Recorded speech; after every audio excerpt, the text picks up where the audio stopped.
Hello and welcome everyone to the Old Golden Chat. Back again for another episode after another disastrous couple of games. To be fair, the Villa one weren't too bad, but we'll get into that as we go along. Back again, William. How are you, mate? How you doing? I don't know after yesterday, mate. Still fuming. What about you? Well, that's pretty much the norm now, isn't it? Watching Wolves. Special guest Nice back on. How you doing, mate? You right? Been better, mate. I've been better. Been better. It's hard times, isn't it, for us Wolves fans, to be fair. But we have to keep going, as the Wolves like to tell us to, no fear and all that.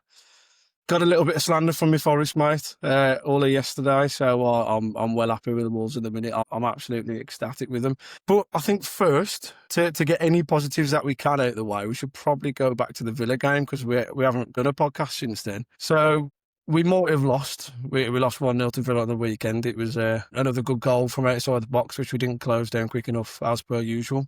Cracking finish by Boubacar Kamara, to be fair, lads. What was your thoughts? A bit unlucky with that goal, to be fair, with Joe Gomez going down. I think he would have been the one rather than Larson to try and block the shot. And I think we had the bet. Mosquera's header was a cracking header. He was just right in the corner enough, was it? And Larson had a good finish, and now he has to probably did the most he's ever done in a Wolves shirt, and Living blocked it. But yeah, I thought on the whole, really disappointed not to come away with something. Defended really well. Patterns of play was so much better than they were against Palace, and obviously before that, during Vitor's reign. Just can't put the ball in the back of the net, can we? And it just felt like we just needed that bit of luck for it to go in. But the closest we've got to kind of testing a team for a long time. So, yeah. I think I'll probably have to make a few apologies to everyone because, as you know, with my mouth and the way that I like to slight players that don't play for us, I'll say that Martinez was a pretty bang average keeper before the game and then goes out and has a couple of worldy saves again. So I think I'll probably stop talking on the podcast about other players because it's getting a bit worrying now. It's ironic though, isn't it? Because like last night he got dropped for whatever reason, injury or whatever it was. Bezos in goal, and you just think if that had been the case against us, I genuinely think we go and beat them because there weren't much of a threat. We looked good going forward at times. But yeah, he had a great game, didn't he, Martinez? I mean, you touched on Mosquera's header, but the second save was the one for me. Like he's on the floor, he's barely even looked at the ball and just scoops it away. And you're just thinking it's going to be one of those days. Yeah, it was. I think there was a lot of positives towards the Villa game. Like you said earlier, I completely agree. I think the one thing that we wanted to see after the Crystal Palace game was how the Wolves actually want to set up going forwards. Are we going to play in a 5-3-2? Are we going to go and play in a 3-4-3? And are we going to be able to integrate the two narrow number 10s like we did when we were first under Vitor, or were we going to carry on the same on the football? I think Bellegarde was probably the standout player for the Villa game. I think everything he touched was working. I think his link-up play with Moller Wolf allowed him to get a lot further forward than what we've probably seen him so far in a Wolves shirt. I think we said it all along. Bellegarde, when he's got the ball at his feet and he's running, he's hard to take the ball off. His actual ability of ball carrying is second to none. It's just everything else that comes with Bellegarde. He's not strong enough. He's not fast enough. He hasn't really got the eye for that dangerous pass at the end of it. But the actual movement side of his game, he's really intelligent. What do you think, mate? it's just hard to talk about the Villa game now, isn't it, after yesterday? Like, that Villa game seems a season away because yesterday was just so poor. Like I say, it was gutting not to get anything out of Villa. They was there for the taking, weren't they? But like you say, we just haven't got that final edge. We've got no one who we look like can, you see other teams that have got a winger that'll just get something out of nothing and they always look a threat. We just haven't got that over in. And against Villa, I think it still showed, even though we played well, it still showed that we haven't got nothing to. It was just like huffing and puffing, and we did give it a good go, but after yesterday, yeah, I'm just fuming. It's just deflated, isn't it, watching Wolves at the best of times? But yeah, I think we'll finish up on a Villa there because we can all agree it was a pretty good game by our own standards, and it was probably our best game of the season. It probably didn't help, to be honest, going into the Forest game in terms of how we're all feeling now, because you saw so many, like, it was by head and shoulders by far the best we've performed this season. Head and shoulders, and then you're looking at Forest, and I said to Liam just before we came on, that listen, we all pretty much accept that we're down. But if we'd have got a result, i.e. 3 points last night, you're looking at it and you're thinking, right, it keeps the team in and amongst it. You're now sort of 9 points, I think it would have been, or maybe slightly less. Do you know what I mean? There's a Yeah. glimmer of hope. And them beating us last night, you look at the gap, man. It is just you're just waiting and waiting. I'd be surprised if anyone can tell me when the next win's coming, because you genuinely can't see it. And it's a shame, because I went to the Palace game and I thought, don't know, I thought first half we were dire in terms of, other than defensively, I thought we were terrible. Yeah. Second half, start of the second half, we came out, we gave it a go, and I thought, you know what? Again, I can see a few signs. We then got into the Villa game again, up the ante, and then obviously we'll get on to Forest. But yeah, we know the disappointment that came. So Yeah. We'll move on to the Forest game. So another 1-0 loss for the Wolves. Another late goal, which doesn't really help us. I thought the fans were with the team at the very start of the game. To be honest, I thought the Molyneux crowd were really going to try. I think everybody was probably up for the game. People who've watched the podcast will know what I predicted, a 1-0 win. Well, yeah, it didn't exactly come off, did it? I think you have to look at the way that Forest have been under Sean Dodge. They're so inconsistent, and the players that they've got, despite quality, I don't think they're playing that well for him. And I think the same again happened last night, if I'm being brutally honest. Like, despite how bad we were, Forest weren't great either. It was a singular moment that has finished the game off, really. And we all knew that the first goal was pivotal in this game. And as soon as Forest scored, it was going to be over. I think the early signs were, were quite telling when Forest went 1-0 up from the corner in the first half, which got overruled for VAR and an offside for Dan Andoy. Pretty similar to what we experienced with John Arias at Villa, to be fair. It was pretty clean cut. I don't know why VAR took 5 minutes to rule that one out when it took 30 seconds to rule John Arias, but we are Wolves, aren't we? Yeah, the goal from the corner was so identical to the goal that they eventually ended up scoring, apart from the fact that it weren't a set piece. And I think this is where Wolves have got to learn. Teams are kind of coaching them through the game at this point. They're telling you how they're going to score. And yet again, we still can't stop a cross coming into the box. And Igor Jesus has probably had the easiest header that he will have in his whole career. Sam Johnston was in no man's land again. And I think it's probably time to start talking about Sam Johnston again at this point as well. But what do you think, boys? listen, I think on Sam Johnson, I think a little bit harsh in my opinion. Don't get me wrong, completely at fault for the goal. Totally get that. But if you talk about a player that's stood up, stepped up, showed leadership throughout this little period, like how many interviews has that guy done? He's come in from barely playing, being pretty much hated by the fans. Probably been one of our more consistent performers of late, in my opinion. Does he have a mistake in him? Yeah, but that's probably 3 less than Jose Sarr. Never been great with the ball at his feet. Like we totally appreciate that. Likewise, Sarr. But I just think they're under that much pressure. We talk about the defenders defending well, and they do. I think Agbadu looked so much better the last 3 games. Looked back to his old self, which is nice. But they're just under pressure for the majority of games. And when you don't score goals, you leave yourself open to it, don't you? And they're low on confidence. It's just inevitable. Like we've all played football to some level, whether it be Sunday league, at school, whatever. And the trends are the same. When you're under pressure, you make mistakes. It's just the way that it goes. I just think similar to Villa, but worse. We just huffed and puffed with the ball in general. We moved it about well between defenders and midfielders, and then run out of ideas. I don't necessarily think it's a system. I think it's the way that it's being deployed, and that's down to the players being afraid. Because you see teams, Palace played something very similar when they came to us. You look at the movement of Pino to go and drop in and get on the ball to make a forward run and stretch the pitch. We don't have any of that. We play a 5-4-1 if you want, box midfield. And how many times is there just 2 people in the forward position?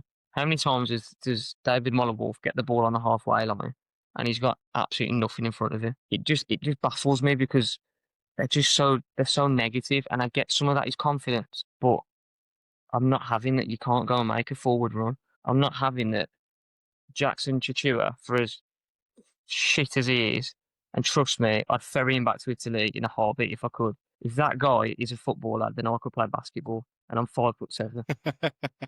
Do you know what I mean? He's terrible. His technical ability is absolutely dreadful, but how you can be the fastest player, probably in the Premier League, that everyone keeps harping on about, and be scared to go and make a run in behind.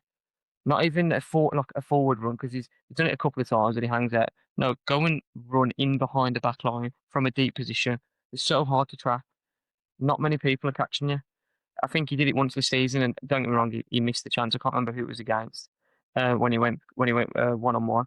But they're just scared to go and do anything, and there's no attacking players within the team. Strand Larson, listen, Villery was better.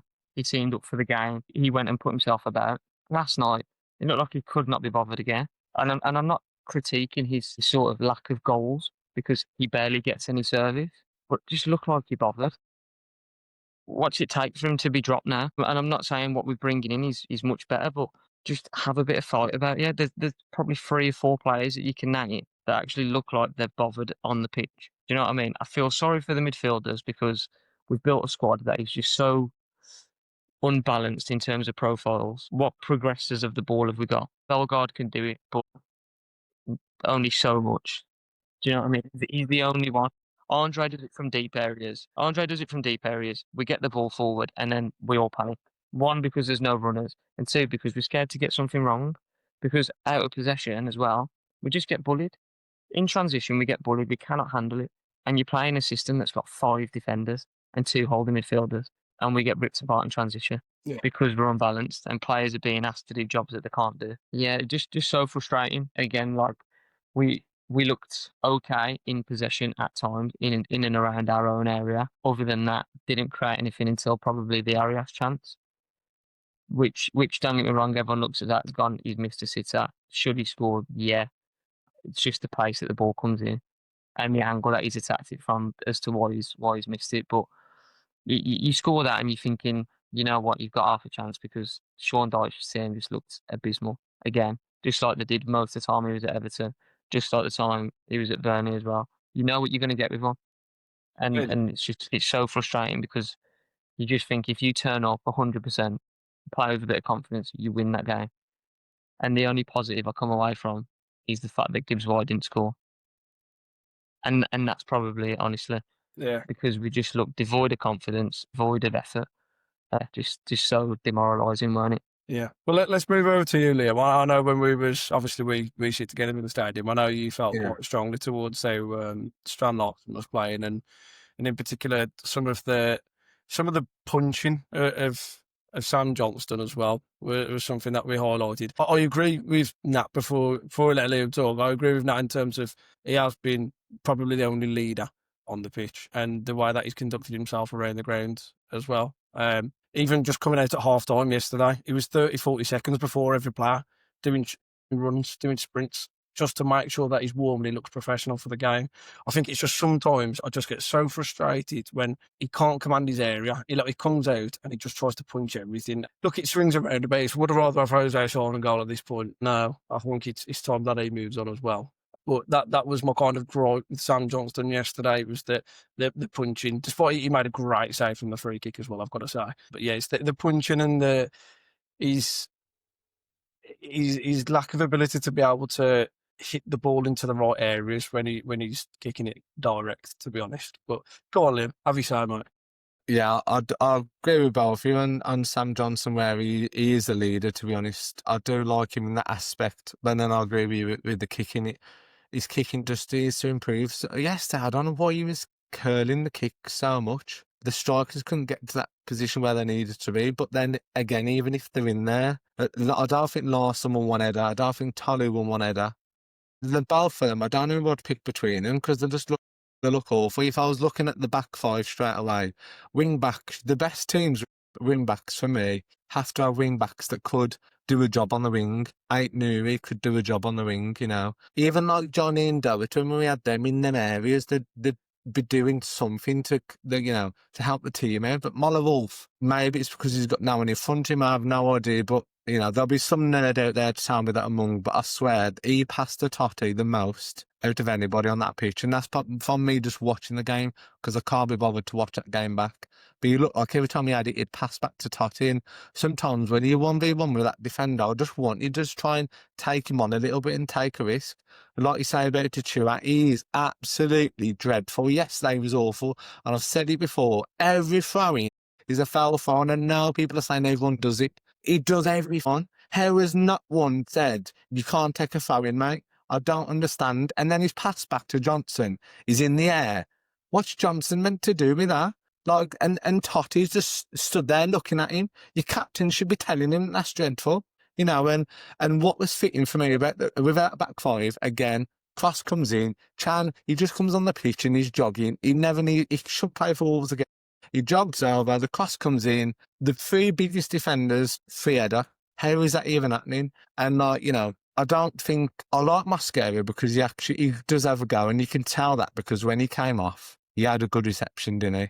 And he walked across and he had his hands up, and like, if the safe bank had given you applause, which I don't think they did to any other player that came off, it shows you had something about you. But if you play like you said, I agree with Nathan with the midfielders that I don't think they know who to give the ball to. If I was Joe Gomez and Andre, and Joe had the ball so many times, he'd look at Wolf, he'd cut back in and go the other side. I don't think he trusts to give the ball to Wolf, because what did he do? Nothing. To Chua, what does he do? Like I say, he's got to make his runs in behind. Partner again, they've said it. Make your runs in behind, stretch them. Because you're like wide. It's so easy to mark it wide. Because you don't do nothing with it, you just pass back. And Bellegarde, like, I like how he was trying to get on the ball and doing it, but how many times he tackles himself? It's unbelievable. The ball just gets stuck under his feet and they're on him. Then he's running one moment in the game. He was running the wrong way. Your players in this side, what are you doing? And then you've got defenders on the board, and Arias has just stood there. Honestly, I was so frustrated yesterday. And if Arias has just stood there, how is that ball meant to get to him? I don't know what we were doing yesterday. And the most gutting thing for me was the first 10 minutes. We looked like we were just, you know, when Vitor took everyone off and we were just sat right behind the ball. It was like that straight away. There's no energy, there's no pressing. And when they do, randomly Arias will just start charging at defenders.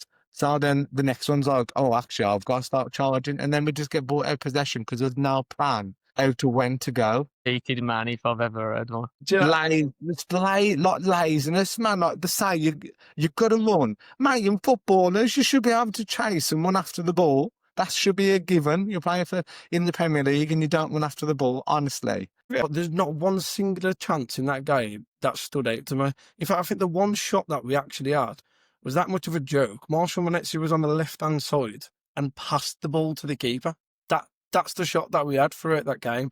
And I think the thing that I'd like to bring up with this, and I think that kind of touched on it earlier, none of this is Rob Edwards' fault, because you can quite clearly see what he's trying to implement on the players. But when the players lack belief, and then they don't even have the effort to go along with the lack of belief, you're just in the losing battle before you've even stepped on that pitch. It goes to say something when Forest was so poor yesterday, so poor, and yet they probably came off looking like the better team. And I don't think they did anything. I think there must have been about maybe 3 shots in that game. It was one of the worst games of football I've ever attended live. It was a boring game, that was. Yeah, it was. But I don't mean to, but the fans was desperate to get behind the team. You could sense it. We just wanted to. How many times did we go into the wall thinking we just want to sing songs for you and, you know, just show that we can get behind you, but you just offer us nothing to warrant singing. Everyone sat there like, oh, it's happening again. We just ain't winning any tackles or anything. It's just. So let's talk about it after the game. I think we've got to give some props to Rob Edwards, because I think his assessment of the game and his post-match interview he hit the nail on the head, didn't he really? He absolutely slated the players. He asked them at half-time if they were scared. There was no pressing mentality. Everything that happened in that first half was so passive and lacked any conviction. To have to ask your players when you're 3 games into your managerial tenure if they're scared, it says a lot. And I've got to give a lot of props to Rob Edwards, because at least he was honest, and at least he's been honest with the fans. And we know what state we're in. We know what state the owners have left us in for this season. What do you think of his presser, Nat? I think he was very smart, to be honest, as well, because I don't know if you guys saw it, but when he was clapping the fans, I don't know what was said, but he was like, Marvin, you're right, whatever that was about. And then he's come out in his press conference. What has he got to lose by calling out the players? He's got absolutely nothing to lose because one, the majority of them aren't going to be here next season. Two, performances can't really get much worse. So even if they're not playing for him, does it really make that much difference? And three, it probably it just shows why you mention it. It keeps the fans on side, doesn't it? Because we're all sitting there thinking exactly the same. So then when we hear that, instead of the usual nonsense that managers come out and defend their players, you're thinking, oh, well, he is one of us.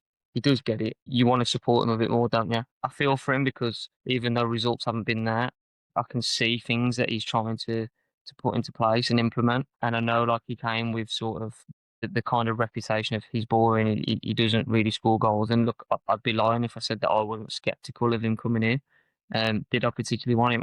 I didn't, but I think he's handled it really well coming in. I think if you look at certain moments, like I said, a spell in the second half against Palace, looked lively, got in promising positions. You look at the Villa game, there was nothing like that under Vitor. So straight away, like results haven't changed, but there's things that you can look at and say, well, that there was progress in this respect. He comes out and they've just let him down massively, and you can see a bloke that cares. You can see a bloke that knows exactly what he's walked into, knows exactly what the. I'd love to know what his conversations are like with the owners because he's took on his dream job in the worst nightmare situation that could possibly happen, and I think he needs to keep the fans on side because he'll get a buzz from that. Because if you're going into work every single week, no matter what job you're doing, and your back's against the wall, and it's constant hit after hit after hit, he's going to get low. What happens when he's on the got to pick the players up? What happens when his morale's at rock bottom? What happens when he's fed up of losing? Because trust me, it'll happen. You look at him now. The guy looks tired. 3 games in, and listen, it was bound to happen because we all could see the situation that he was stepping into, and probably every single Wolves supporter that's got half a brain cell was saying, Rob, don't take it for your own sort of emotional and mental well-being. As much as it's nice to have one of our own, like you don't want anyone to come in and suffer, do you? And that's you could see that was the way it was going to go. So yeah, like I think he came out. I think he spoke well, and I think obviously I don't know if you saw the quotes that came out today ahead of the United game. He touched on a few bits and he doesn't want to see anything like the first half performance last night again. So we'll see what kind of reaction comes because he also said that if players don't start performing, then he'll have to change the lineup or make changes in January. I'm sure we'll touch on what those changes in January might look like. It might be swapping us three at this rate because I don't know bringing us in. I don't know who's going to want to join us. So listen, I think we could replace Jackson, Netzi, and Rob. You know what? Drop any name in because they're all underperforming, aren't they? Yeah. So yeah. I agree, mate. I absolutely agree. I think it's so hard to talk about Wolves at the minute, and I think Rob Edwards is doing a stellar job. And it's so hard when he's literally came in from a winning team. He came in from a team that had a winning mentality and ones that were fair enough. They might be in the division below, but it's a damn hard division to play in, and we're going to feel the brunt of it next year. In the way that if we keep any of those players, like that is the thing. If when we do go down, it has to be like first we're talking about real. What did you think about the overall press conference, Liam, and the way that he was speaking? I loved it. I think that's what you need. You need, especially Wolves fans. If you're not one of those, not one of them teams where you just support them because they win every week. If you support one of your local teams, I think you'd love it when someone talks like that and they just speak how you would speak if you were doing it. And if he has called the players out for being too scared, that's what it looks like for me. They look scared, and I don't know why, because yesterday surely they know that the crowd was trying to get behind them. Just be brave on the ball and you make a tackling to Gibbs White. The crowd will just get going. I'm glad that he said that, and like Nathan said, Rob Edwards has got nothing to lose. He's got to keep the fans on side because he looks like he'll be here next year, regardless if he loses every game. The only thing that I'm hoping that goes for him is that, for Luton, maybe he was like, too loyal to them players because they took him there. He's got no loyalty to these players, so hopefully you'll know which players are with him. If he's like digging them out, he'll know who's with him, he'll know who'll go down and stay with him, and he can just iron out his team straight away. But I think January is a big window. I can't see us winning any games in the next 5. Maybe Brentford, but I can't see that either. Then the question is, do you start looking at the summer already? That's a big ask, because if you do and you start buying players in but they lose every week, you've got the same negativity going down to the championship, haven't you? So I'm just hoping that, I like what he's saying. Yeah, Rob Edwards has to go try and keep the fans on with him. I think the players might have a bit of a shock to the system if we stick with Rob Edwards, even though we're losing, but we're berating the players, because footballers get away with everything these days, and because they know that the managers are always the first one to go. I think that there's something that I'd like to touch up on as well. It was less about his press conference, but his actions prior to the game. He was at the Villa game, to be honest, and I don't know. I told Liam about it yesterday. I don't know whether he picked up on it or not. Liam Keane said it in the Expression story. Everybody was wondering why Twanda Torreira and Mateus Mano were probably the first substitutes to come on in that Villa game, and obviously Liam Keane has a better view than pretty much most people in the journalists area. But he mentioned that when he sent all of the substitutes to go and do the runs and warm up and, look ready, be professional and get ready to actually come on the pitch and make a change, only those two players were actually doing the runs. Only those two players were putting their bodies through it to make sure that when they got on the pitch, they were not going to pick up any injuries. Because your likes of Tolu, your likes of Hwang, your likes of Menetzi, who was on the bench, they were stood at the top watching the game. And I have absolutely no complaints if Rob Edwards looks at that and thinks, do you know what? You're taking the piss out of me. I've told you to run up and down that line and make sure that when you come on, you're fit and ready to make a change in this game. If we're losing the game, I want to be able to count on my professional players. And if my under-21 players are the ones who are running up and down and making sure that they're ready and willing to give everything for the team, I'm absolutely bringing them on first. What do you think, boys? Because I kind of Mate, disagree with him for doing it. It's basics, isn't it? And again, like, you're looking at the bench, fans don't, no disrespect, well, yeah, you know what, disrespect to them. Nobody wants to see Menetzi and Hwang anyway. So if they don't come on, is anybody bothered? Because I'm looking at substitutions and I'm looking at the lineup. And this was another big thing for me when Rob did his selections after Palace. I'm thinking, thank God he's finally dropped Menetzi.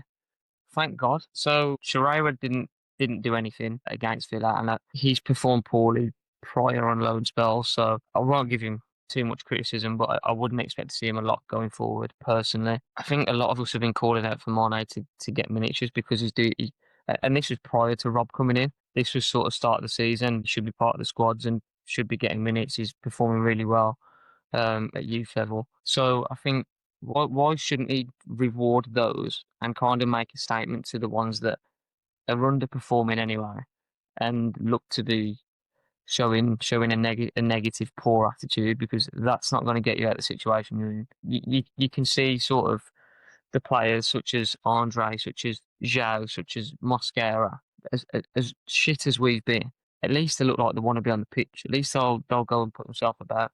So they don't get much criticism, so to speak, because they're fighting every week. Yeah. Like Liam said, Mosquera got a round of applause when he come off, standing ovation, because he gets it. Like, I think it was last year he spoke about the club and said it's a great club, he loves it here, blah, blah, blah. But I hope to God he's here next season. Yeah. He's someone I'd want to keep around. Do you know what I mean? There's just too many mercenaries that clearly don't care. There's a select few, if I can even say a select few, I like.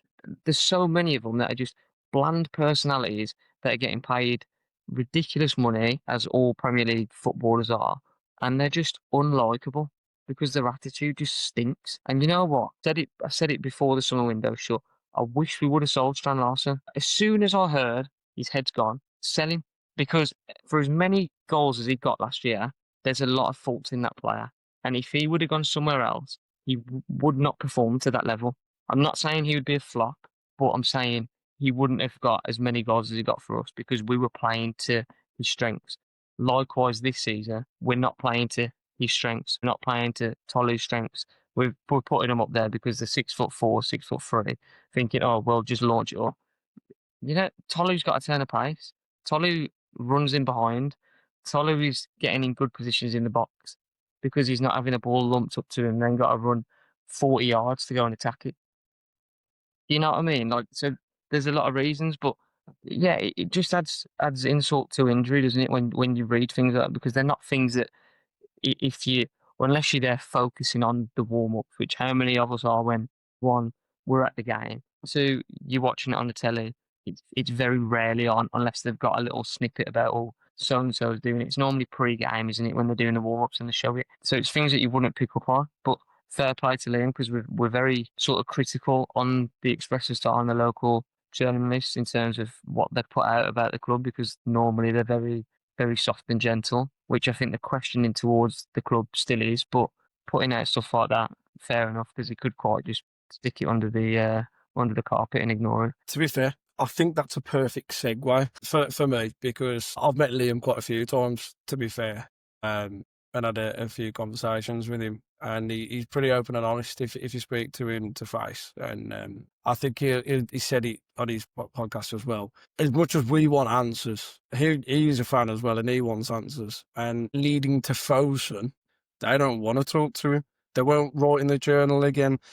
They don't want to communicate with fans. They're not interested in making themselves, even remotely respectable to some of the fans at this point. It still bewilders me how there's fans out there who still think that there's some good coming out of them for the club, if I'm being perfectly honest. And like I said, I do feel sorry for the local journalists, because there's only so much you can pressure and probe the board or the owners or the chairman. And if he's just straight up refusing because you broke a story about a player who could potentially move on, and people are going to get hold of it in the mid. They're all reporters at the end of the day. We'd all be criticising them if they didn't put an article about Strand Larsen being potentially touted for a move to Newcastle. We would have gone mad, because we'd like to be in the loop, and we deserve to know as fans. So, look, Fosun, I think that's the next big talking point to go to. Go on, Liam. Start us off, mate. Oh, where do you start with them at the moment? Again, with what Nathan said about Larson, I don't know if I'll get 60 million. He ain't worth 60 million. But I don't think I'd have trusted the owners at the time to buy in a striker with that money. I just don't think I trust the owners of anything anymore. And like you said, there's so many players in there that I just don't care about. If I was a kid now, I don't know who I'd have on the name of the back of my shirt. There's not one that interests me. They're all boring. And, how these players are still looking at going to a World Cup. I don't care even if it's for Haiti. Could be for 15 if they were as a country going to the World Cup.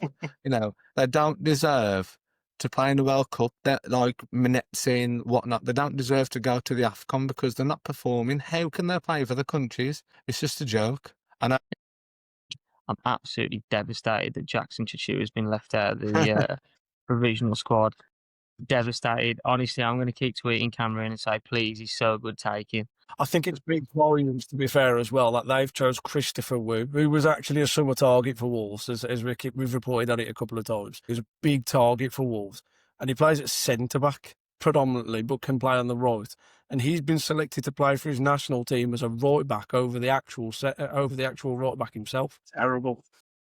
Fosun. Yeah, you could talk about the flag situation if you want, mate. I mean, it's a great place to start. What about when they're not letting the flags into the ground? They know what's going to happen, don't they? That they've cut all the comments off the social media. Like you say, Rob Edwards has had praise for coming out and saying how it is. The owners need to come out and say something, because if it's too late, I'm surprised that the fans haven't protested or done anything before now. I think they've got away with a lot. Fosun haven't. They're riding, whoever scouts these players, whoever looked at these players think these are going to keep us in the Premier League? Do you know what I mean? These are going to replace your Cununi's. I just don't get it. And there's no common sense for the owners to come out and talk to us about what's happening. And they do just seem interested with the esports and the music industry. And I do think if we get in with Fosun, I think it's going to be some long seasons ahead if they're in charge. But do you think the fans will start protesting and it will start getting a bit noisy towards Fosun? I think there's obviously noise about it.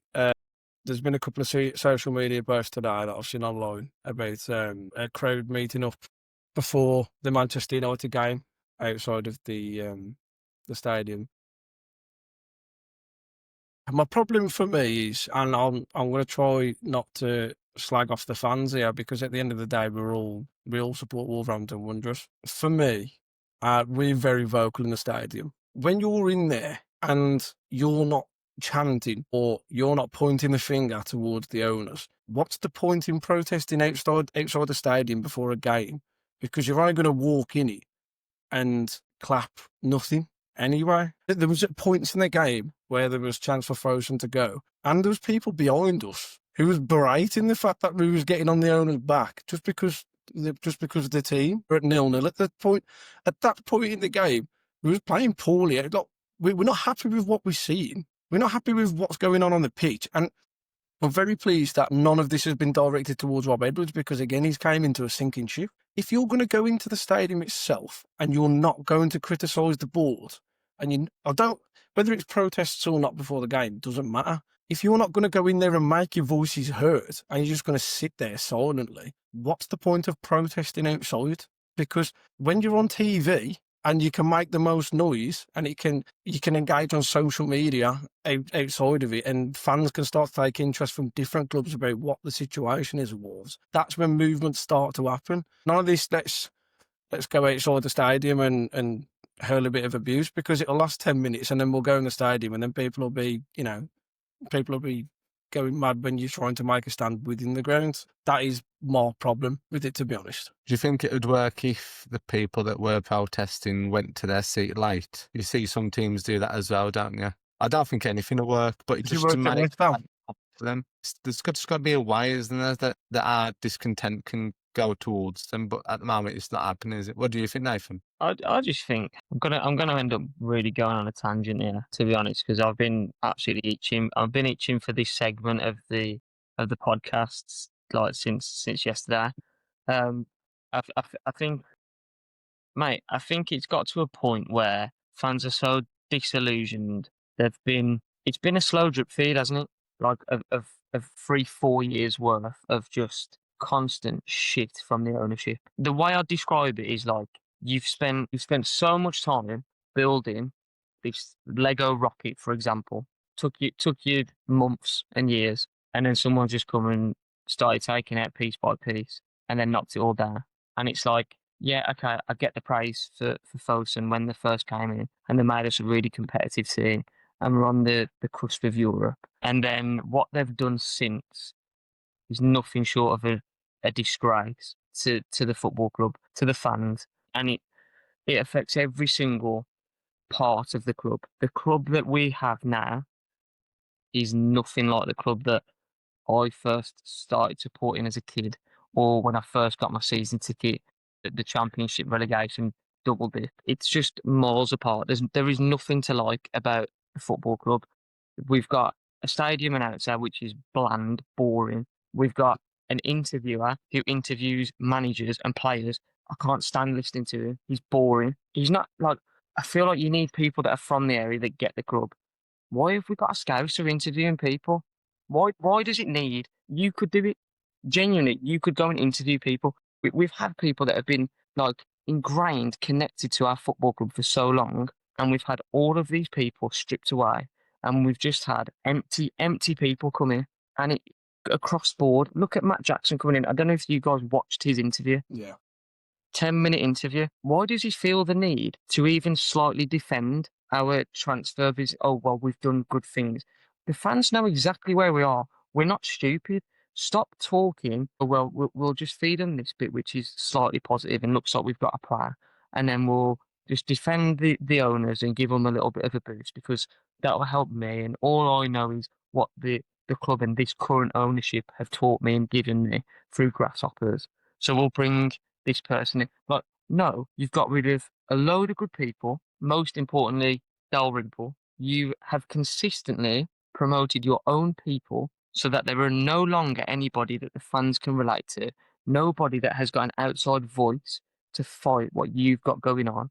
And you are literally running the club into the ground for your own benefit and financial gain, because you cannot be bothered to pump money into the club and make it a club that you need to invest in, and you're going to grow, and you're going to reap the rewards of growing the club and doing it the right way. People will say, oh, well, we've spent money. We've spent money on absolute shit. We've spent over 100 million on putting together the worst Premier League squad I think I've ever seen. A Premier League squad that has no personality.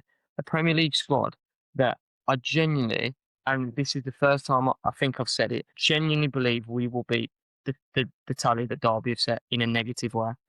Like it just baffles me.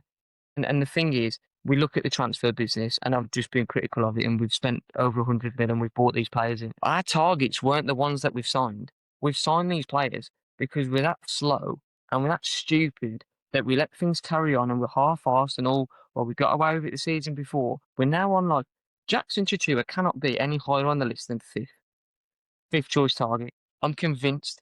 Like, and there's so many of these players that has been the case. You look at Model Wolf, he wasn't the first choice target. And this is just factual information because everybody will have saw the people that we were linked to and the people that we missed out on. Yeah. And I don't want to see it like that to be a criticism of Wolf because I think actually the last couple of games he's looked okay, but you understand the point that I'm making. Yeah. Fosun are absolutely killing the club. Jeff Shea, honestly, just needs to fuck off. I'm sorry, he really does. Like he's the number one problem at this moment in time, along with the ownership.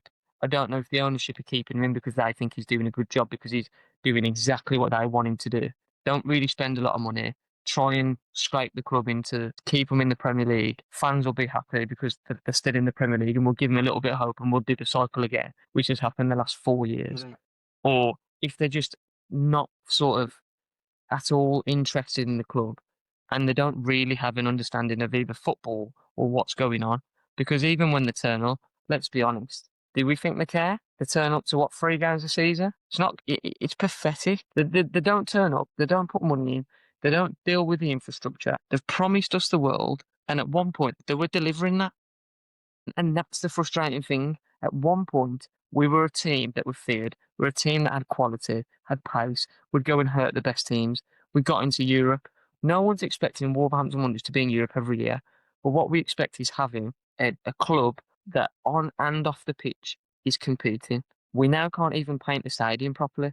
But 4 years ago, we were talking about plans to redevelop the stadium and to do this and to do that. Where has all that gone? Yeah. It's gone straight down the Swanee because they're nothing but con men that have just lied and lied and lied and lied. They put a bit of money in to get to where they wanted to be, where the income was. And as soon as they could just start taking that income, they slowly started not replacing the quality, slowly started just taking the transfer money and putting less in, slowly started going on this sort of transfer policy, which is just baffling because it's worked at Brighton and pretty much Brighton only. For every Brighton, there's a Southampton where it's worked for 3 years and then it went to shit, just like us. And it just frustrates me. And listen, I'm not one that I've got my season ticket. Obviously, Dan, you all know the reasons why I don't go every week. Kept my season ticket and go and obviously go to a few games. But it's like you go and you come away and you think, I don't know why I bothered. Yeah. There was a time where I wish I could have gone, still had my ticket, wish I could have gone to more games, couldn't. I feel lucky that I don't go now because I just like I hate the club without hating the club, if that makes sense. I love my football club, but I hate what my club has become. And until something changes, and I genuinely do not think that they're the answer, then fuck Fosun staying. I do not think that that is the answer. Until something changes, this club will continue to go in a certain direction. They may panic next year when we're in the Championship and put a bit of money in because they want to get us back to the Premier League to then have the luxuries of the TV money and the financial gain. But all of the good work they've done, they've reversed. All of the damage that they now have caused this club is not going to be sorted out next season. Now, I'm not saying we're going to double dip. I don't believe we will, but there is so much fundamentally wrong with our football club. There are so many fans alienated. I don't think a protest will work because half of the fans that come, no disrespect to the hardcore fans, that they come because all of the proper fans have been priced out or no longer want to come because they fell out of love with the football club. I remember when it used to be a South Bank that sang for the best part of probably 75 minutes of a game, passionately, loud. And I'm not just talking about a select part of the South Bank. It was a good atmosphere. It was electric. Go back to Man United in the cup when Jota's bodied Luke Shaw. How loud was it then? Yeah. We win games. We're winning games prior to obviously we're not winning games this season. Fuck me, that'd be nice, wouldn't it? I'd take a goal, let alone a win. We used to be winning games even 2-3 seasons ago, and the atmosphere is nowhere near it because all the fans that used to sing, that cared, that had a real passion for the club, either don't come because they're alienated or they're priced out. So I don't see how a protest would work because the majority of people are people that just buy the tickets on the off the club website because people are selling it or Yeah. they're tourists. Well, even the South Korean tourists ain't coming that much anymore, are they? That's how shit we are. You used to see a fair few. How many do you see now? I've not saw a queue waiting for Hwang Ki-chan for a while. Have you outside the car park? Like, honestly, they've stopped coming, and I wish he would as well because he's shit. Honestly, I could sit here and rant at you for hours and hours because it's just demoralising the state that the club is in on the pitch and off the pitch. It baffles me that people are out there that are still sticking up for this mess, that are still, sticking up for some of these players or saying, yeah, but Falson have done this and done that, and then they're blaming Rob Edwards, and I'm just like, I just don't understand who these people are. It's crazy because I would say, as a Wolves fan, we've probably got one of the most fickle fan bases, like historically. How often do you hear someone, oh, we want to play better football, and then we get the ball and run up, fuck it off, get rid of it, and they hate the play. How often do you hear that in South Bank? All the time. How often are we calling out players and then the next minute they score a goal and everyone loves them? How often do you want the manager's head? And then the next week we win a game and they're singing his name. Like that has happened countless times since I've been going to the game, right? So it has got to tell you something when not many people are calling out Fosa because the fickle fans were the passionate fans that have now been priced out.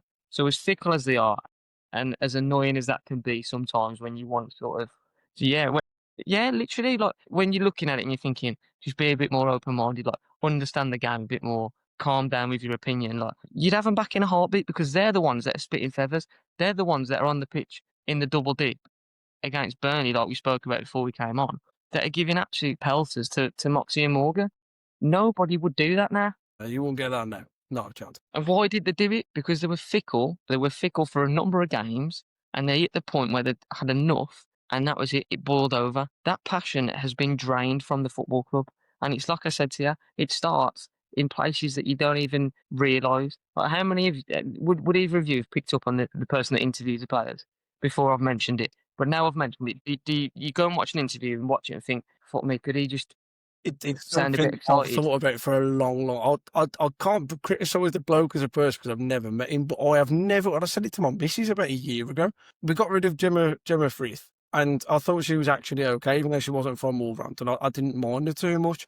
And then we've got a Scouser in. I could understand if Connor Cody was here, and I was like, why have we got a Scouser in? Mate, it's crazy. I'll tell you what, I want to pose to you very quickly both a question because I think we could genuinely go on about it all day, and we've got a couple of questions about protests and whatever. My question to you would be, obviously the four Midlands clubs around our area in Villa, Blues, Wolves and Albion have all of our Chinese owners now. Do Fosun at this point start to, if we look at potentially the last 4 years, I think if you take overall the Fosun era, you have to be, like Nat said, positive for about the first 5 years. But is these last 4 years, do they rank as low as much as we hated and was taking the piss out of them at the time, do they rank as low as what the Albion owners were doing or what the Blues owners were doing? Because for me, they get into that point at this stage. I think it's difficult to say because I think West Brom's Chinese owners, they genuinely just didn't invest anything. They didn't even put money towards players, really. So if you're looking at it from that respect, granted our money comes from selling our best players, they didn't really sell a lot, but they didn't do anything either. Again, the game has come on a lot and there's a lot more money in the game. I think it's hard to kind of compare because of the success. I think the last 4 years, the damage that they've done, for sure, other than the fact of how much debt will we be in if we were to be sold, how much debt are we in now? You're looking at West Brom nearly went bust. Like genuinely was so Yeah, close to going bust. Blues, we're the same. exactly the Yeah. same. So I think because we're not in that financial position, I probably wouldn't sort of say we're as bad, but it depends what lens you want to look at it through. Could we be in a worse position ever so slightly? And that's literally just being on the brink of being bust. Other than that, they've just drove us into an abysmal outfit. So I think when you mention about that though, the problem that I've got is next season will genuinely be a massive telling point for me, because we could be at that point. Obviously, they're going to sell everything next year in players' wise. Are they going if to? they can, Well, yeah, as much as what they can sell, they're going to sell it. And we could be in this, like, we're looking at it from a scope of now. And obviously, you're right in what you're saying with the finances of the Premier League and how long we've been in the Premier League. It's a lot different in terms of money, and it would be harder to go broke. But next year, when they sell those players, we could be in the exact, if not worse position than both of those teams, because that I can genuinely see a world. And I know Liam Keane said on the podcast that they're looking to heavily invest when we get into the Championship. I'll call a bluff on it now. I could see a world where they sell most players next year, sell the club and go, or totally neglect the club, sell the players, start buying in your Jed Wallaces of the world, and try to say to fans that they're spending money. And there still will be happy clappers out there who say that when we go and sign a 5-year-old Will Hughes or something for the Championship, they'll be saying that it was a prospect from back in the day, and they will try to worm their way into explaining how Will Hughes is the best replacement possible for Andre, and fans will buy into it. But that's what I'm saying. There is a serious neglect in the club, and this has been a transition. They've been doing this for years when they've replaced your likes of Ruben Neves's with, not directly, but your Marshall Menezes and your João Martinez with your Bellegardes. There is this slow transition of doing this, and yet every single season we get the same crap off the owners saying, but I think we've had a good window. I think we've replaced well what we've lost. I just don't trust them. I don't think they even care. If they cared, why do they keep making the same mistakes? They're buying players that don't want to be here. And as much as we're calling for Fair Lopez to play, I don't think he wants to be here, and I won't blame him. But you're buying these players to come in to play for Wolves that are looking just to play for a bigger team. They don't want to be here, and they're not learning the lesson. We'll get them to the Championship, and I don't think if they go into the Championship, and regardless of, they've got to put the money where the mouth is, because I don't trust a single word they say. And I just think they'll try and price out all the fans again next year that could potentially, cause a riot if we're even in this position again next year. That they'll just try and price us all out because they don't care. And if they did care, come and speak out. Come and tell us we've made this mistake. We've realised, we know what we've got to do. So if we come back up, we can fix it. They don't care. That they don't want to know. They're not interested. And I think they'll go down. They'll buy the same players thinking, oh, this 20-year-old that plays for Atletico. I've got no positives for them now. And it's a shame because, like you say, everything that they did do and us playing in Europe and everything like that, and they're talking about the Champions League and improving the stadium. It was like a dream, weren't it? FA Cup semi-final at Wembley, but that's like a distant memory now. Yeah. I don't give a shit about all of that because we're paying to watch that garbage, and then us in that crowd was working harder than them players on the pitch. I think I talked more and shouted more than Totti Gomez, who's meant to be our Portuguese international captain. And the owners are sat there and this, I don't know if they're seeing it or they're probably not watching because I don't think they give a shit. Like that, I don't think they're interested, and I think if we go down, Rob Edwards has got a tough job on his hands, and hopefully that, Matt Jackson, hopefully he knows what he's going to do, but I can't see him knowing it.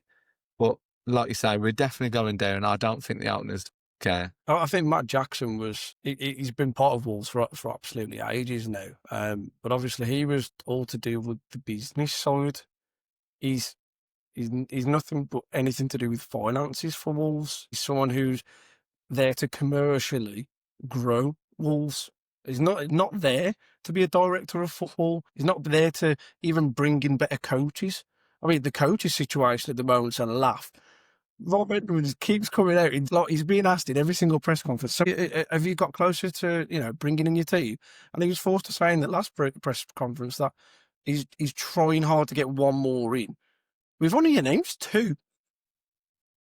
So we've got in-house coaches again to help. And then this is what happened with Vitor Pereira. If you remember rightly, he brought in 2 or 3 coaches. Then he had to wait till the end of the season to bring in his own staff. And then within 6 games, they're gone. Yeah. And like you said, and if they did care, they wouldn't want fucking Gary O'Neill back. And if there was talking to him on the night of that Fulham game, that just shows you how much they have about football. I know. Right, tell you what, boys, we'll go on to the very quick news about Fer Lopez coming out today, and then a quick question time, and then we'll give it a rest there, because I think otherwise we'll talk all night about how neglectful I am, and it's just, you're more than welcome to come on and do an individual video with me if you want, and just talk about Fosun for another hour. I'm more than happy to do it.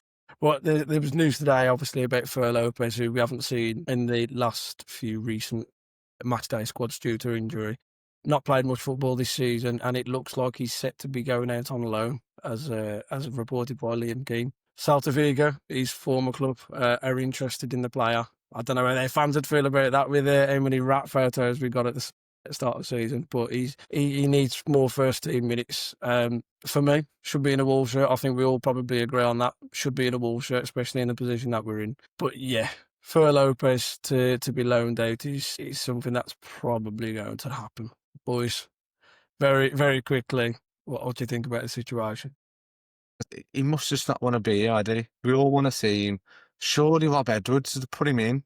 Well, yeah, if he's injured, but surely Rob Edwards has won him in part of his plans if there was something in there that looks interesting. It's a shame, really, because the bits that I've seen of him, he looks like someone who does look a little bit of a decent player, and he's going to, you just know he's going to be one of these players that goes back to Spain. He'll have a absolute unbelievable season, and then we'll see him in the Champions League while we're in the Championship, scrapping for a 1-0 win away to Derby and Portsmouth. You could just know it's going to happen. Yeah, that's Yeah, I think he's probably. We'll remember the AC Milan Champions League intro video where Ronaldinho's got his gloves on and he's all doing all this. I bet he thinks Christmas has come even earlier and it's only around the corner.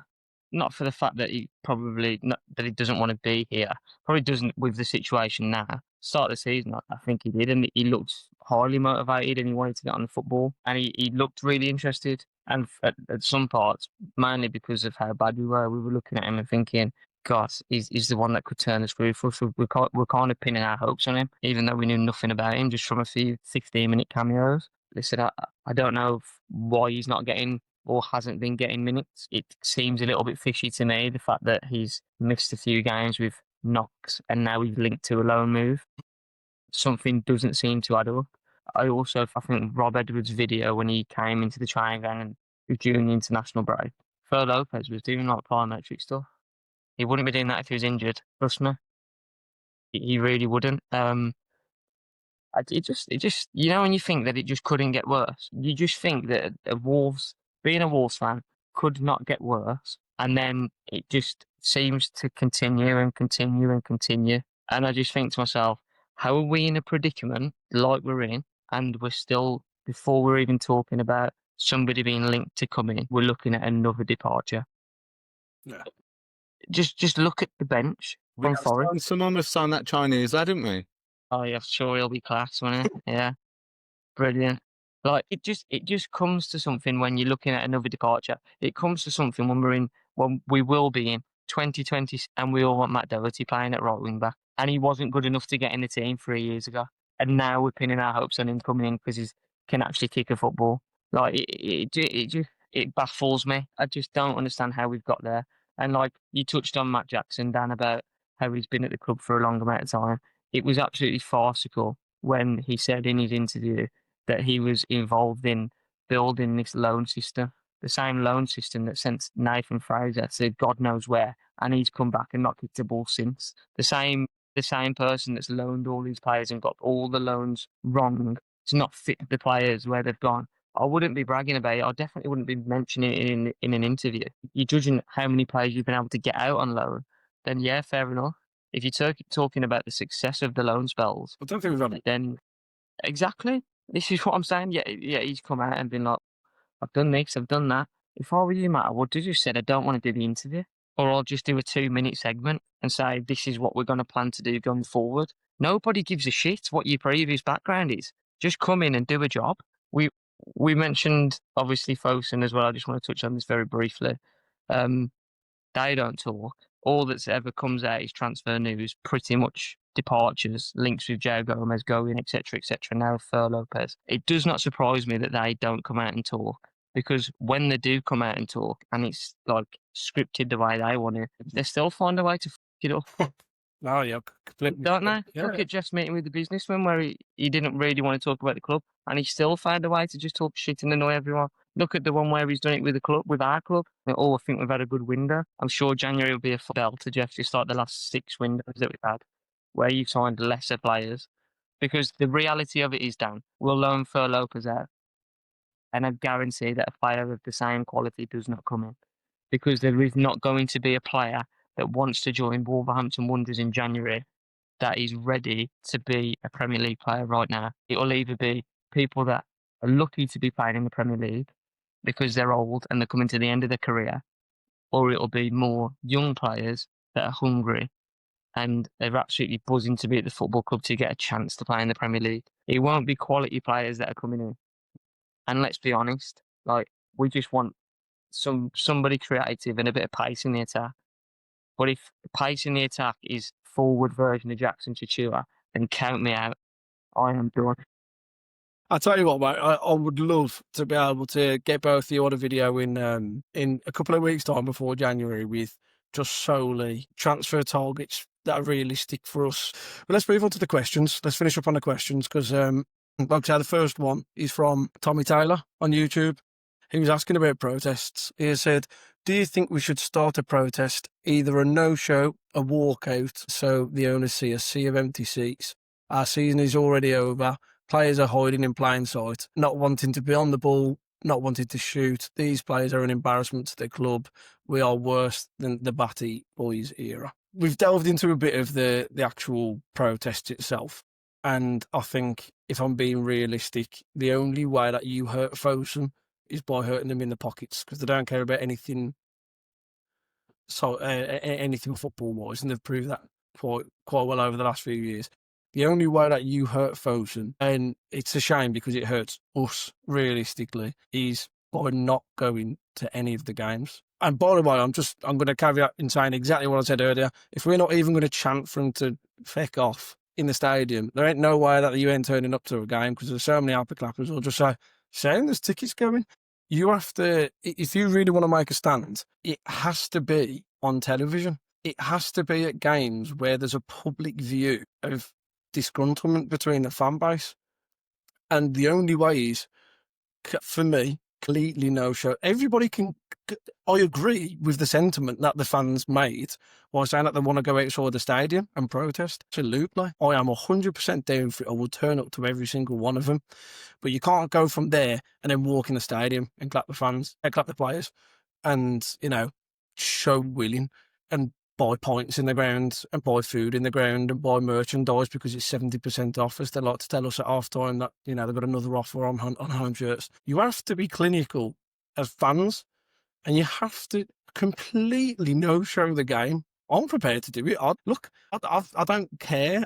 That's the problem. It costs us money, and it costs us money that we already don't deserve to be paying £90 a month for a season ticket on, and it's even more in other stands. The only way to hurt them is the back pockets. Yeah, but if you didn't turn up, there's still going to be fans that are going to turn up, aren't they? And I agree with what you say about, I think that's the way. And don't buy the shirts, don't buy anything in the ground. I think that might cause them an issue. But Sky cameras are in there. That's the best chance to make a scene and do a bit of a protest. So people understand. I think it's hard to say don't turn up because there's so many people out there, regardless of how Wolves are, with how lives are for people, and some people just want to go to the Wolves just to have a switch off and just to watch a game of football, and now it's poor and shit, but that's the reality of and supporting a working class team and an area. And I think saying a no-show, it would be hard for fans to do, but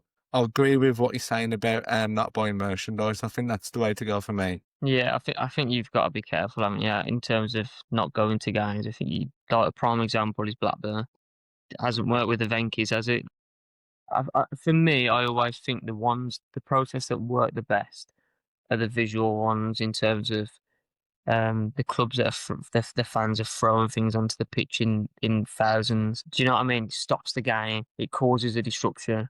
potentially gets the onus fines, stuff like that is what's going to hurt them. And to be honest, how many fans are season ticket holders? So how many fans boycotting the stadium? Is it really going to have that much of an impact in terms of the financial aspect to Fosun? Because the money's in.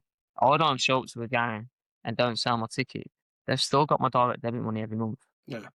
Do you know what I mean? So I feel like there needs to be something, and I'm all for it being sort of organised outside of the ground, 100%. If you do that and then you go into the ground, the protest has to carry on. Yeah, I agree. You need to chant Yeah. for, like I said, like sort of 10 years ago, 75% of that game needs to be Fosun out chants, needs to be really toxic, and then you heard because it's outside the ground, and then you follow it in, and if there's cameras or whatever, then everybody sees it as well. Because let's be honest, if there's a protest close enough to the stadium before the game and there's cameras there, they're still going to pick it up. That 100% Sky will still show bits of this, because then the talking point and the headline would be that there's turmoil at Wolves, and do you know what I mean? It gets them talking about it. At the moment, all that they're talking about is that we're terrible on the pitch. Yeah. You've got a few radio shows that are starting to touch on it, and a few articles that have got going out. But on the whole, have you watched an MNF or a Soccer Saturday where they've really delved into the fact that fans want the ownership out and why they want them out? Because I haven't seen that. So I think it's got a.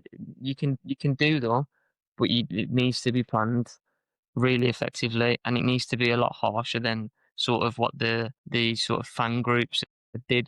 Their letter was a good start, but just it's a bit harder. Just felt like a little jab. Against Man United as well, where they had talked about a lot, hadn't they, with all the pundits that, you know, follow Man United. I think that's the perfect opportunity on a Monday night on Sky and against Man United to showcase how we feel. Yeah. I think the answer lies in between a lot of what we've said. By the way, I wholeheartedly agree with both of you. And Liam already knows that I haven't brought much from the club. I've brought one thing over the last 2 years because I just resent them. Obviously, the no-show came from Tommy Taylor, and we appreciate the question. And I think that the answer truly lies between what we've come out with. I think not buying the merchandise is 100% nailed on. I think hurting the club, like Nat said, financially by stopping the games is something that I would say would be the thing that when they're getting fines. I mean, Ajax did it in the week. Ajax, Yeah. thousands of fireworks on the, and I'm not saying it has to be as extreme as that, but if you stop the game and the club get fined, you're taking money away from the club rather than ourselves. I'm all here for that. Organised protests prior to the game, 100%. I don't know who could organise them. We're not big enough as a group yet to be able to even try and entertain the idea of something like that. But I'm sure all of us would absolutely, adhere to any fan base groups that would make a start, and we would absolutely help if needs be and spread the It's message. hard that, because you can just imagine that happening and we go 1-0 up, it'll stop. If it happens and we go 1-0 up, it has to carry on, because we're going down regardless if we beat Man United now. I thought we'd beat Forest, and I thought we were going to beat Forest, we'll have a good go at United. I don't give a shit about the result against Man United now. I can care if we win 5-0. I want us to show that this ain't good enough, simple as, and it's just got to happen. But the fact of the matter is, we're down now. As a Forest, for me, we was down anyway, but we're officially down now in my eyes. So no result's going to matter anyway. The organised meeting has to happen prior to the game, and then in the ground, like we said, 70 minutes plus, 80 minutes plus, the whole 90 minutes. Lose your voice like I do every single game. Has to be aimed towards Fosun. You clap the players off at the end for going out there and sometimes putting in a shift, depending on what day of the week it is. If they Turn up. But for me, an organised event prior and then all throughout the game. Thank you very much for the question, Tom. We've got another question from Sharky999. I won't read out the whole question. He makes some very, very valid points throughout all of it. But he was asking, why did we never replace Nuno properly and the culture that Nuno built? He understands that the players that move on and go, which we all do, but to go from Nuno to Lage to Lopetegui and to consistently swap and change regardless of the quality, why haven't we been able to maintain the same culture as what we did with Nuno? Because they didn't prior to Nuno. Let's not beat around the bush. You strip it right back. Who was their first appointment? Was it Zenga? Zenga or Lambert, wasn't it? I think it was Was it Lambert first? So Lambert was in towards the end of this one season, started the next, didn't work. Zenga came in, didn't work. Then we got it right with Nuno. Then Nuno got fed up with the owners. And then after that, I don't think they've got everyone wrong. I really like Bruno Lage personally, and I still stand by it. The first 3 games of his reign in the Premier League was the best football that I saw Wolves play, period, the whole time. Even under Nuno. Nuno was effective. Nuno got results. We had some top players. But if you're talking pure football on the pitch, Bruno Lage in the first 3 games, and we lost all 3 of them 1-0. Never forget the Spurs game, Vertonghen at the back post. We absolutely played them off the park. It was ridiculous. And don't forget, at one point, we were fighting for Europe under Bruno, and they wouldn't buy him a striker. So I feel like they've not got many appointments right, and they all sort of have different styles. I agree in the sense of we've gone from Nuno, who's very defensive and played a certain counter-attacking style of play, to then Bruno Lage, who came from sort of his stint at Benfica playing a 4-4-2, really expansive. Then you've gone to Lopetegui, who could you really define his style? Like, he would go and get a result and then go and get absolutely trounced 4-0. Like, he didn't really have do you know what I mean? It was quite tepid, a bit bland football. We've never really nailed down a certain way of playing, and then we've just kind of reverted back to Nuno every now and then, because that was the real successful period in terms of the management and style. But I feel like we haven't replaced it in that sense, because when we brought him in, we didn't bring him in and think, oh, well, this is the style that we want to play. This is the way, the model of the football club. It was, he's a big name and it'll appease the fans and he'll do a good job. He then left. Likewise with, up until now, with Vitor, when they brought in Vitor and Tessie, there has never been a footballing model other than transfers. Yeah. There's not been a playing identity or a DNA. You look at clubs and you think like Swansea spring to mind, the Swansea way, when they had all these managers like Martinez, and then they had Laudrup played the Swansea way and Coleman played a similar brand. And do you know what I mean? Like, they've had all these managers and they fit a certain playing philosophy because that's what the club want. We've never had that, because we just sign names. Just like when you mentioned replacing Neves, you'd say Andre's the replacement. They're completely different players. We haven't replaced Ruben Neves player for player. We've brought in a football player that is completely different. Yeah. Have we replaced Pedro Neto? Carlos Fort. No. Do you know what I mean? Like, and I waited 2 weeks for. it's just a consistent theme, and it always has been. We've not replaced Raul Jimenez, and now we've just bought 2 big lumps. So it's like we haven't replaced them because there's not that structure from the hierarchy at the top all the way down to know who to bring in, to know who fits that style of play and get them in. It's as simple as that. Though it wasn't there before and it hasn't been there after. So when Jeff Sheed says we were lucky, in a sense, he's not wrong. But Nuno wasn't lucky because he had his idea. His squad was all buying. Yeah. But we were lucky in the sense of they managed to actually pick a decent manager for once in their reign, Fosun. For me, anyway. I don't know what you think, Leo. Yeah, Nuno was just a dream, weren't he? I don't think the Bruno Lage's appointment, it shocked me when we brought him in, but I don't think he did that bad of a job of that, some fans say. And like you say, he was crying out for a striker. He wanted that number 9 striker that he was desperate for. And was it Sasha Kalajdzic that came in? Yeah, got a Costa. And I was like, that was just, and he just got lost of ideas. Same for Lopetegui when he came in. Like, again, I don't know if I think his style was a bit, like you say, it was a bit, he just tried to win the games, didn't he? But again, I don't think he was not happy with the players. And I think this started with Nuno. I think this is the cracks that happened with Nuno going when we were signing the likes of Fabio Silva and Cole, because Nuno wanted to go and try and do something, didn't he? He didn't want a project of like a player in 5 years' time. He wanted it there and now, because he knew there and now it was there for the taking, man. We was causing issues.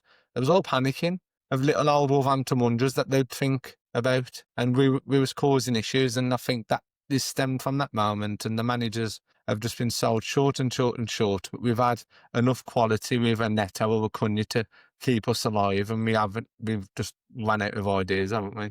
Yeah. Yeah, the management situation is the same as the players. Lose a manager, bring in one that's not as good, and it has just slowly got worse and worse and worse. Even Lopetegui, when he came in, he didn't have an amazing managerial career. I feel like we get a little bit lost of the name Lopetegui. You look at him since he's left Wolves, he's not turned up any trees. Yeah. They just got caught up on him because they wanted him at the very start and they couldn't get him, and then he was available. And like I said, you go through it, and we've just got more desperate and more desperate and more desperate. Going from Lopetegui to Gary O'Neill. Gary O'Neill had achieved nothing, and he came in because we couldn't attract anyone because we didn't have the model. You then replace him with Vitor, who did a smashing job in his half a season that he had with us. And then we've had no model, so we've just given him the keys, given him everything he wanted.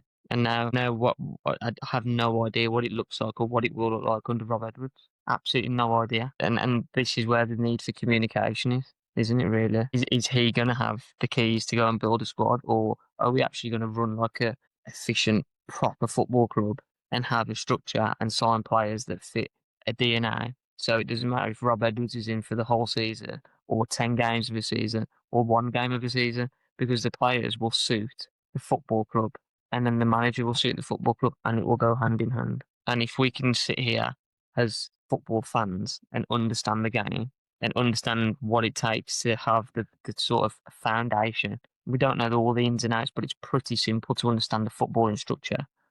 How the club can't, it baffles me. Boys, right, just about time to wrap up. I am filming with a Manchester United fan for a match preview tomorrow, so I want everyone to keep their eyes on the channel because I think it'll be. I think we've got a lot of good content coming up in the future. Does he live around the corner, mate? Not directly around our corner. No, he lives a bit further towards Manchester, but not there. What I wanted to ask very quickly before we go is obviously we're going to do a match preview, and I know it's not going to be positive answers, but have you got a score prediction both for me for the Manchester United game? If you can pick one out. Before the Forest game, I was thinking, I was saying it to you, Dan, I was like, we're going to do the double here. We're going to do the double, we'll lose to Arsenal, and then we'll beat Brentford, and then everyone will be panicking that we're going to get out of it. But after doing that to the other night, if Cunha's fit and he runs, he's going to be wanting it. I think the fans will half-heartedly boo him, and it'll piss him off. I think if he runs, him and Obama run at that team, mate, we ain't going to handle it.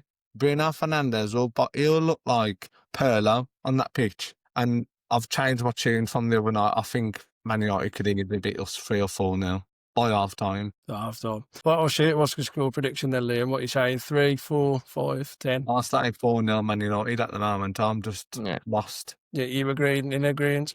I was going to go 4-0. I think, you know what, I'll mix it up. I'll go 3-0 Totti Gomez own goal.